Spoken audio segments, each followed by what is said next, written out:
بعض احباب یہ خیال کرتے ہیں کہ اگر کوئی روزے کی طاقت نہ رکھتا ہو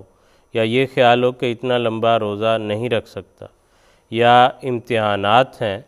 اور اس وجہ سے روزہ نہیں رکھ سکتے، تو کیا صرف فدیہ کافی ہے یا بعد میں روزے بھی رکھنے ہوں گے؟ اگر ایسی صورت میں اول تو یہ کہ محض خیال سے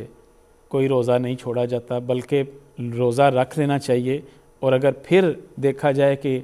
اتنا مشکل ہے کہ نہیں روزہ رکھا جا رہا تو پھر اس وقت کھول دینا چاہیے۔ تو محض خیال سے یا اس خیال سے کہ مجھے بہت کمزوری ہو جائے گی، میں بیمار ہو جاؤں گا تو میں نے روزہ نہیں رکھنا، تو محض اس خیال سے روزہ نہیں چھوڑنا چاہیے، روزہ رکھ لینا چاہیے۔ اگر اس وقت پھر کوئی پرابلم ہوتی ہے، اب فیل کرتے ہیں کہ روزہ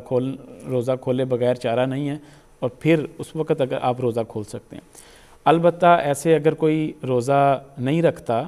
تو اس کے لیے یہ ضروری ہے کہ بعد میں وہ روزے پورے کرے۔ سب سے پہلا جو پرائیورٹی ہے، سب سے پہلی ترجیح ہے کہ وہ روزہ پورا کرے، مکمل کرے، عدت من ایام اخر کا دھیان رکھے۔